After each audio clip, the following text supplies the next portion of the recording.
Assalamualaikum warahmatullahi wabarakatuh. Teman-teman, kaum muslimin, calon jamaah haji dan umroh. Kalau teman-teman tidak tahu bagaimana cara pembuatan paspor di zaman sekarang, yang sudah tidak seperti zaman dahulu, maka teman-teman paling tidak akan datang ke imigrasi itu 2 kali. Kalau rumahnya dekat dengan imigrasi masih mending. Contoh, kalau orang di Penajam Pasir Utara mau datang ke Balikpapan, bikinnya di Balikpapan. Kan itu menempuh perjalanan pertama naik motor mungkin dari rumahnya. Kemudian naik klotok lagi 15 menit, naik kapal kecil itu. Kemudian jalan lagi naik taksi atau naik angkot. Sampai di sana ternyata hanya untuk pengisian paspor dan tidak boleh diproses di hari yang sama. Balik lagi, besok datang lagi, kan habis waktu, habis duit, habis tenaga. Nah, saya mau edukasi teman-teman karena saya baru saja melakukan hal yang sama, yaitu setelah nyampe di sana ternyata balik lagi karena saya sudah bikin paspor 5 tahun yang lalu dan prosesnya ternyata sudah beda. Nah gini teman-teman, ternyata kita tidak bisa seperti dahulu datang isi formulir kemudian proses sampai foto di hari yang sama.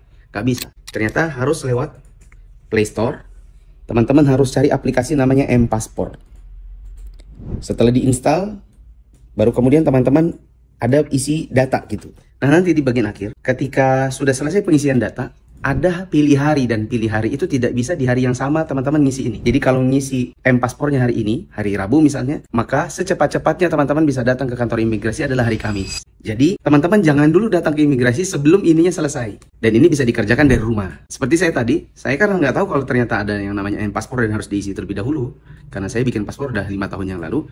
Akhirnya saya datang, diberikan arahan, ini install dulu, isi dulu. Dan ternyata waktu pemilihan hari, dia bilang tidak bisa hari ini. Meskipun sekarang sudah kosong antrian, Bapak hanya bisa datang paling cepat adalah besok katanya. Jadi mau nggak mau saya harus pilih besok dan harus datang lagi kedua kali. Sekali lagi, kalau rumahnya dekat enak. Tapi kalau seandainya rumahnya jauh, apalagi yang butuh transportasi, seperti di Penajam kan sudah ada daratnya, lagi ada lautnya, balik lagi, bolak-balik 2 hari. Kan kasihan. Dan saya juga sangat berharap teman-teman yang bergerak sebagai penyelenggara haji dan umroh untuk bisa menguasai masalah ini supaya tidak terjadi pada jamaahnya. Supaya jamaahnya kalau sudah datang, kemudian mendaftar, bagaimana cara bikin paspor, teman-teman sudah harus sangat paham sehingga memsimplifikasi proses jamaah bikin paspor. Kasihan orang kalau harus bolak-balik sementara rumahnya jauh. Oh ya, satu lagi. Ketika teman-teman sudah selesai mengisi M-Paspor, lalu kemudian mengisi hari, dan teman-teman akan datang misalnya besoknya, jangan lupa ketika datang ke imigrasi, kelengkapan berkasnya jangan sampai ada yang tertinggal. Misalnya kalau kita mau bikin perpanjangan paspor, berarti jangan lupa bawa IKTP, paspor yang lama, kemudian ternyata ada 2 lagi, yaitu harus ada print-printan surat, semacam surat undangan di M-Paspor itu. Jadi ternyata tidak hanya simpel diisi lalu selesai, ternyata itu harus ada yang di-download bagian akhirnya nanti, lalu kemudian di-print, dan wajib print katanya.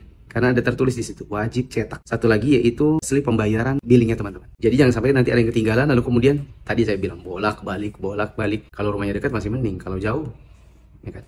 Saya sendiri sudah jadi korban ketidaktahuan diri saya. Semoga teman-teman bisa dapatkan manfaat dari video ini supaya prosesnya lebih lancar dan simple. Kalau teman-teman merasa video ini sangat bermanfaat, silahkan share ke keluarganya atau ke travelnya atau ke teman-teman yang lain supaya bisa bikin paspor dengan mudah. Assalamualaikum warahmatullahi wabarakatuh.